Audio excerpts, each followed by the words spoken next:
Assalamualaikum warahmatullahi wabarakatuh. Izin kepada Bapak dosen pengampu mata kuliah Sosiologi Hukum. Dalam video kali ini saya ingin menjawab pertanyaan-pertanyaan yang Bapak kemukakan dalam soal untuk memenuhi tugas daripada UTS dalam matkul Sosiologi Hukum. Langsung saja untuk pertanyaan pertama, yaitu berkenaan tentang objek kajian sosiologi hukum. Ada beberapa pendapat daripada ahli berkenaan tentang objek kajian sosiologi hukum. Di antaranya saya mengutip pendapat yang dikemukakan oleh Surjono Sukanto tentang objek kajian sosiologi hukum ini, di mana beliau mengemukakan bahwa ada 7 permasalahan yang disoroti secara khusus oleh sosiologi hukum.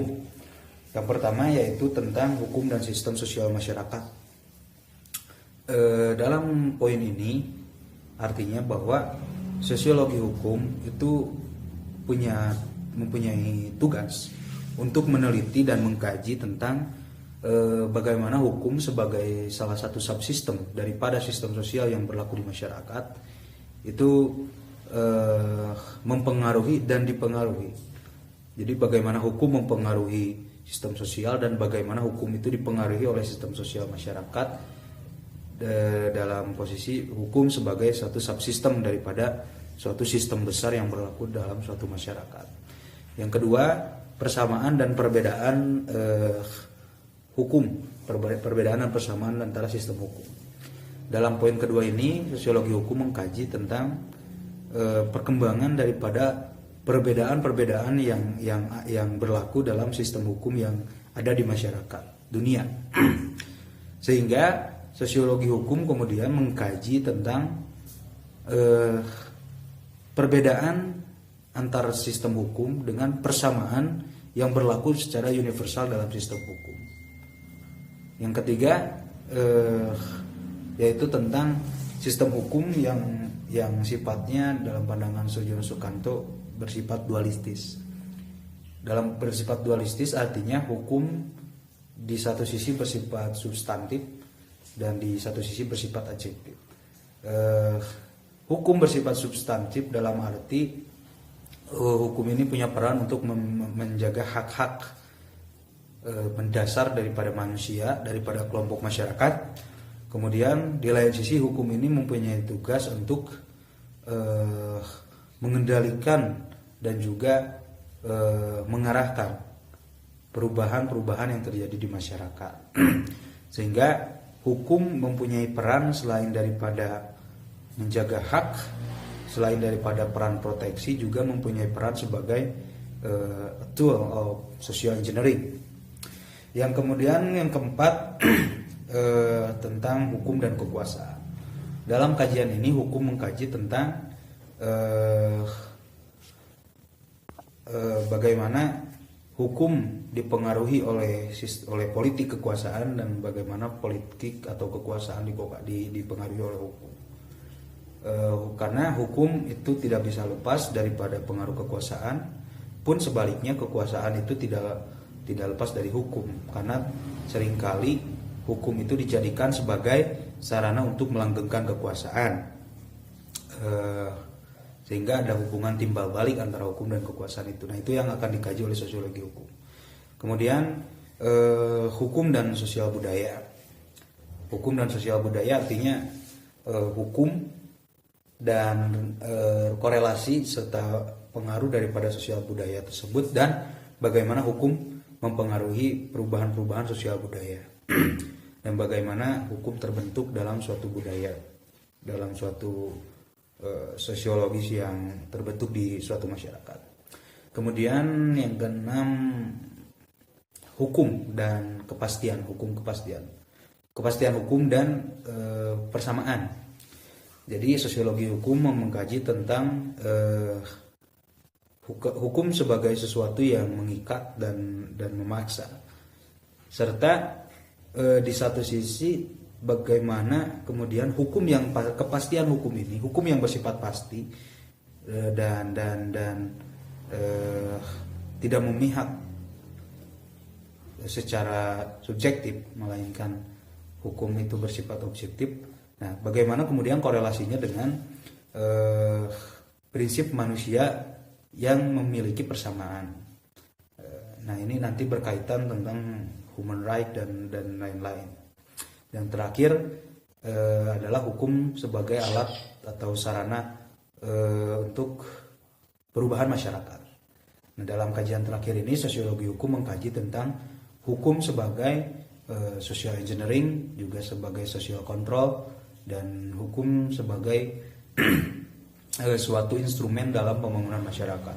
Sehingga nanti dikaji tentang bagaimana efek-efek daripada perundang-undangan, efek daripada sistem peradilan dan lain-lain.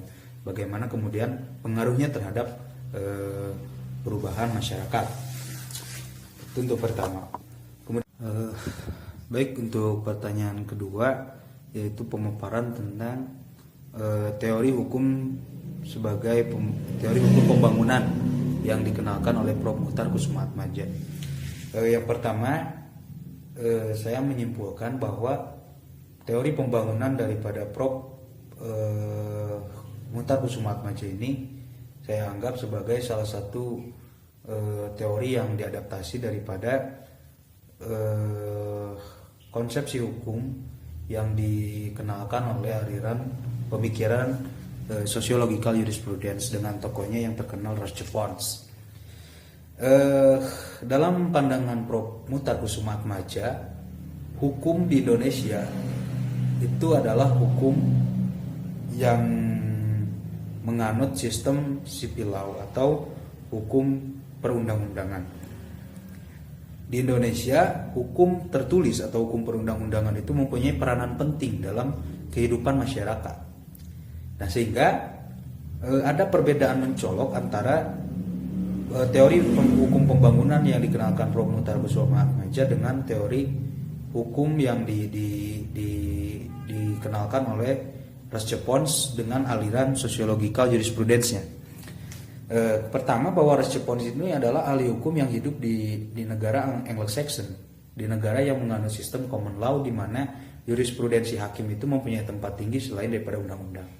Nah, berbeda dengan Indonesia yang menganut sistem hukum yang mengacu kepada hukum tertulis atau perundang-undangan.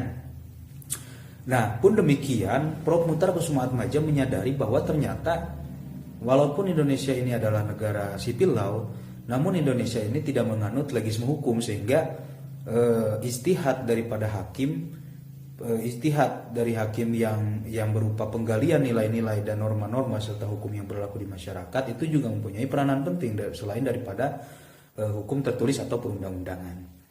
Nah, hukum pembangunan yang dikenalkan oleh Prof. Muchtar Kusumaatmadja itu menghendaki agar hukum tertulis itu selain daripada mempunyai peran untuk memberikan keadilan dan kepastian hukum, juga mempunyai peran untuk menjadi sarana pembaruan masyarakat. Nah, Prof. Kusumaatmadja itu memposisikan hukum bukan sebagai a tool of social engineering, bukan sebagai alat, melainkan beliau menjadikan hukum itu sebagai sarana. Nah, sehingga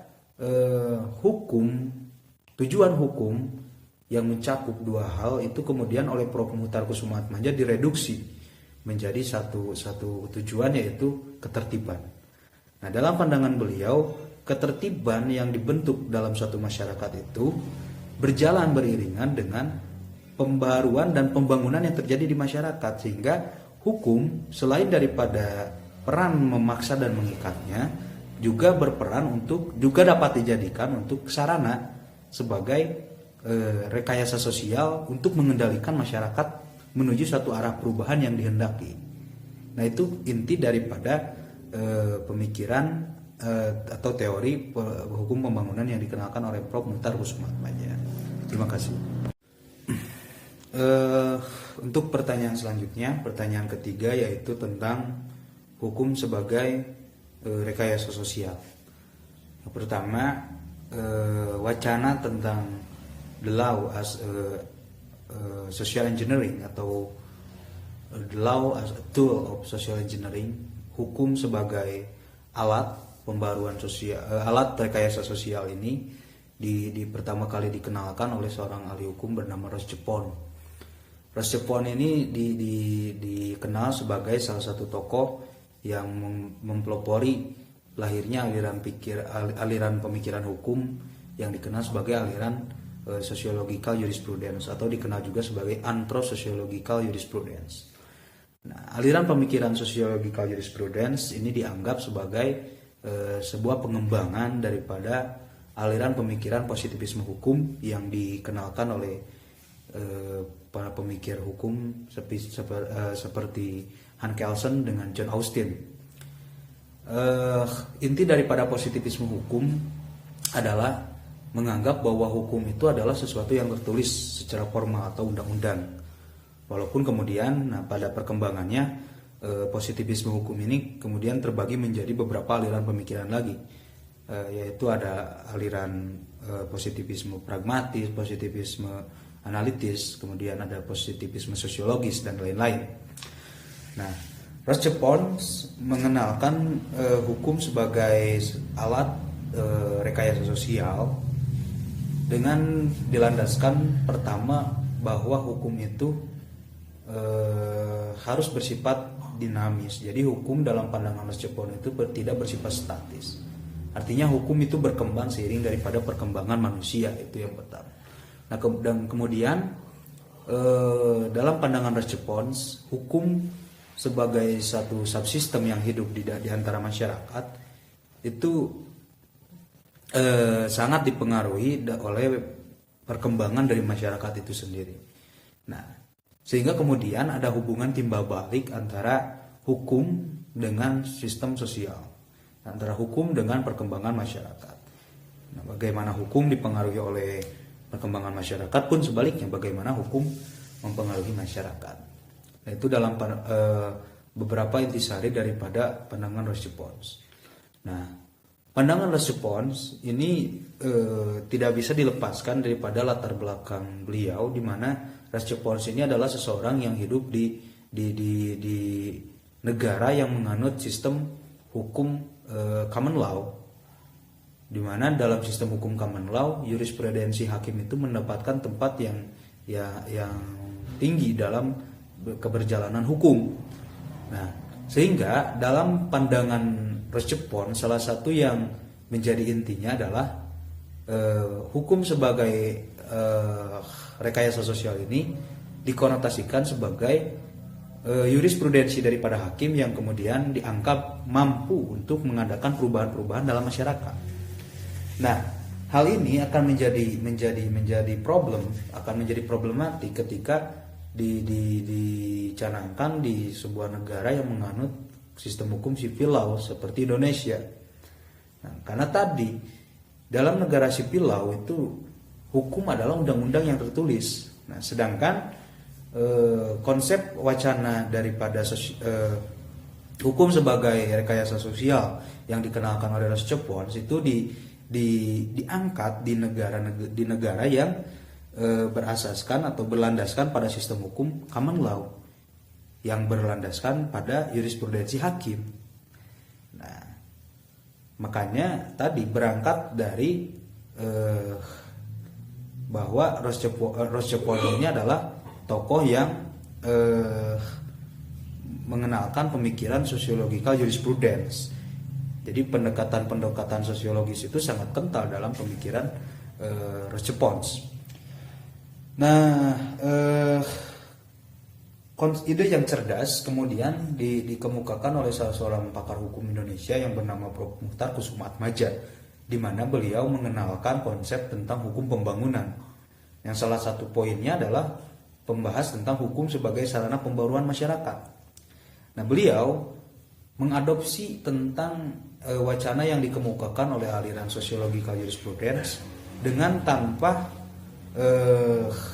mengingkari sistem hukum Indonesia yang menganut sistem civil law, sehingga dalam pandangan Prof. Muhtar Kusumaatmadja, hukum sebagai rekayasa sosial itu tidak kemudian mengingkari atau tidak kemudian ingin menjadikan Indonesia sebagai suatu negara yang menganut sistem common law seperti negara-negara Eropa Anglo-Saxon.